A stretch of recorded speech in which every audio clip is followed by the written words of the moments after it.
Tonight in Anchorage, Trump and Putin meet behind closed doors, then step out together under a banner that reads "Pursuing Peace, a Ceasefire." Not yet, but are the pieces finally on the table? I'm Michael Patterson, this is Free Press TV. Good evening. We're at Joint Base Elmendorf-Richardson in Anchorage, Alaskan Air Force and Army installation just north of the city, where Presidents Donald Trump and Vladimir Putin wrapped roughly 3 hours of private talks and then appeared for a brief, tightly staged joint statement. OTS, Pursuing Peace backdrop, us and Russian flags side by side. Here's what we saw and heard in the room. The two leaders stood at separate podiums under the slogan "Pursuing Peace."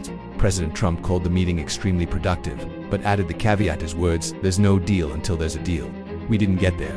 He said he'll phone NATO allies and Ukraine's President Vladimir Zelensky next, stressing any agreement is ultimately up to them. President Putin described this as a starting point, said he is sincerely interested in ending what he called a tragedy, and warned that the primary causes of the conflict still have to be addressed.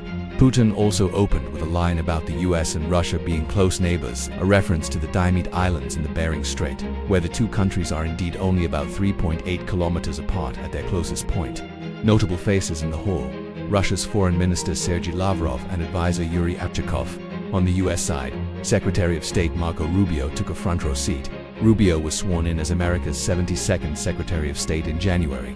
State Department also spotted Steve Witkoff, Mr. Trump's envoy, who's been acting as a key backchannel to the Kremlin this year, drawing both praise for access and criticism for informality. He has been in and out of Moscow in recent months and met Putin ahead of today's deadline-driven push. What, if anything, moved today? From what's been said publicly and what our reporting indicates from inside the venue, several items look advanced and several remain unresolved. Progress signals: agreement in principle to keep talking quickly, openness to a second meeting very soon, and an intent to reduce civilian deaths by the thousands per week if a ceasefire architecture can be finalized. Sticking points are best read: the geometry of a ceasefire line, verification, monitoring who polices it and how fast, sequencing of a prisoner-hostage exchange, terms for humanitarian access, and sanctions, including the threat of secondary sanctions on third-country energy trade if talks stall.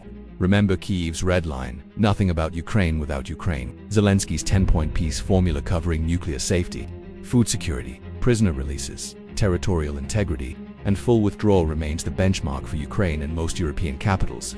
Why Alaska matters briefly. Alaska is symbolically potent terrain for a US-Russia summit, close enough that on a clear day you can literally see Russia from Little Diomede. That neighbor's line wasn't an accident. It's a visual that sells the idea of practical proximity and urgent de-escalation. Readouts from Washington, Moscow, Kyiv, Brussels, are they aligned? Or do they diverge on key verbs like agree, consider, or explore? De facto battlefield temperature missile airstrikes tonight and tomorrow.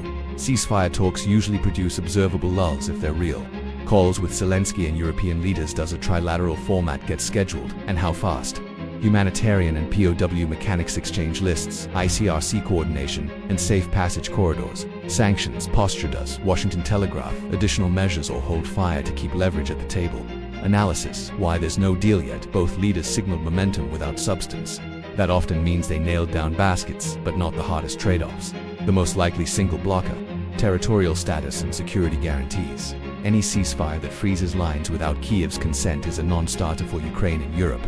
Any deal that implies future NATO membership for Ukraine is a non-starter for Moscow. Bridging that gap requires a package: verifiable ceasefire plus monitored buffer plus phased exchanges plus economic carrots. Sticks. That's heavy lift, but not impossible if both sides want a pause. Live Trump Putin in Anchorage. Progress but no ceasefire deal. Trump: there's no deal until there's a deal. Putin's starting point warns against a sabotage by others. Sec. of State Rubio on hand. Envoy Steve Witkoff seen in room next 72 hours. Readouts, battlefield signals, sanctions posture. We'll stay on this if a trilateral call with Kyiv gets inked or ceasefire monitors appear on any draft. You'll see it here first. I'm Michael Patterson, this is Free Press TV.